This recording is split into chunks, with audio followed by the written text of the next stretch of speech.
Science is constantly moving the goalposts. This notion of science, can you see that it's an elastic notion? With every generation, the boundaries of science, which used to be small, are expanded a little bit, a little bit, a little bit. And the people who expand these boundaries are the revolutionaries, the crackpots. Because the notion of a crackpot is relative to your boundaries. So your boundaries expand, but the expansion of these boundaries, this happens through a challenging battle process. It's a culture war process. It is not some sort of cordial process where you come up and you just present the truth to people and they say, oh yeah, that's the truth. Okay, you've convinced me. Okay, I accept it now. Let's go have some cake and tea together. No, that's not how it works. Because the truth is threatening to ego minds. Ego minds are threatened by new models and theories of reality, new possibilities of reality. This scares people. It scares people to tell them that the earth is round when they thought it was flat. It scares people to tell them that time is relative and doesn't exist when they thought it was absolute and did. It scares people to tell them that, mathematical truths are projections of their own mind and not objective. It scares people to tell them that they evolved from apes. It scares people to tell them that all of science is 99% belief and a pyramid scheme. This is scary to people. They don't want to hear this shit. And of course, they shoot the messenger. It's a story as old as human civilization. Science is not immune to psychology, prejudices, biases, attachments, ideology, arrogance, cultural norms, groupthink, closed-mindedness, and survival concerns. Scientists have to worry about survival all the time. Scientific institutions have to worry about survival all the time. What I mean by survival here is, for example, if you're a scientist, you have to worry about your career. You have to worry about maintaining your reputation. You have to worry about publishing papers. You have to worry about peer review. You have to worry about not pissing off your peers. As soon as your reputation is tarnished as a scientist, you're done. If you get labeled as a crackpot, you're done, which is why you're not allowed to have true free reign to go out there and to explore weird new alien phenomena that is foreign to the established paradigm of science. You're not really allowed to challenge the paradigms of science from within the scientific establishment because all of the people who are your peers, their careers depend upon their reputations. And so all together you have come together to defend each other's reputations. Of course, this is all done subconsciously and under the surface such that you all pretend as though you're really pursuing truth, when in fact what you're doing is you're just saving your own careers. Of course, there's no science done really outside of institutions. The majority of science is done inside of major institutions who have huge survival biases and concerns that take priority over any matter of truth.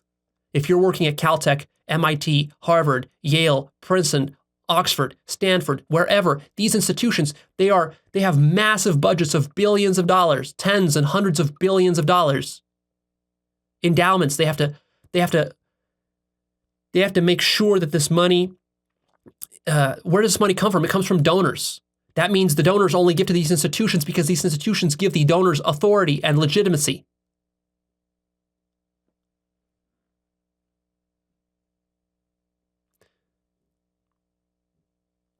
That means the institution like MIT needs to preserve its authority and legitimacy. That means it can't have any crazy crackpot scientists on its rosters. It fires those people. It doesn't hire them in the first place. The only scientists that MIT will hire are the people who already confirm all of their pre-existing methodological, epistemic, and metaphysical biases. These institutions are not primarily concerned with truth. They're primarily concerned with donors and survival, which is why they charge their students so much for attendance and why they charge so much for books and all this other stuff. This is all corruption within science. Now, I'm not saying you can't do some good research within these institutions. You certainly can. These are valuable institutions. They have their purpose. I would rather trust some research coming out of MIT than I would from, some Christian organization or some Islamic organization or some right-wing organization or think tank, of course. But understand the limits. When you have consigned your life to working at MIT, you have written a tacit agreement that you will play by the rules and jump through their hoops and do everything they want you to do, and you will only generate the results that fit within the paradigm that they have drawn for you. And as soon as your results do not fit in that paradigm, you will be kicked out. You need to understand that when you go into MIT or some other academic institution. The problem is that once you've already spent, many years trying to get those positions, those positions are so difficult to get. These tenured professorships are so rare. People are fighting over them so hard. PhD students and so forth. It's such a brutal and competitive system that you get, just to get that position, you're going to be so thankful and lucky that you got that position, that you can finally now pay off hundreds of thousands of students in student loans, and you can finally maybe support yourself and your children and your family, that you're going to forget all about the truth by that point, and you're just going to want to stay within the narrow confines of the parameters they lay out for you. And then your ego mind will rationalize to you that, Leo, the truth doesn't even matter. It's not important anymore. Science isn't about the truth. Science is about doing what's within the little circle that MIT has drawn for me. That's what will become your science. And that will be the nice little shock collar that MIT places upon you. And as soon as you wander off the territory, they're gonna push that button. And this is how your mind keeps itself jailed. And once you've sunken, 10 years into a PhD, $100,000 in student debt, and you've finally gotten your position, are you going to be in a mood to question that? No, you're way too bought into it. You've been completely indoctrinated by all of the norms and values and standards and methodologies and metaphysics and epistemology and culture of that institution. You're going to be a complete loyalist, and you're going to be fully convinced that what you're doing and what your institution doing is good and normal and proper and truthful, and there can't be anything better.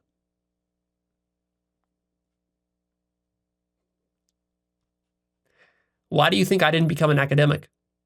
I would have become an academic. When I was 20 years old in university, I seriously wanted to become an academic professional philosophy professor and get a PhD. I was seriously going to do it until I talked with some of the philosophy professors at my university, and I realized that this isn't truth. They're not interested in truth. They're just surviving in their profession. That's what they're doing. They're not doing real philosophy. This is horseshit. And I had too much integrity to put myself into that system. Now, of course, the critics will say, oh, Leo, that's just because you couldn't cut it. That's just because your ideas are unscientific, and that's why you couldn't get in there. Well, that's one way to frame it. Another way to think about it is that actually, you're never going to discover the truth through academia. Academia is not about truth.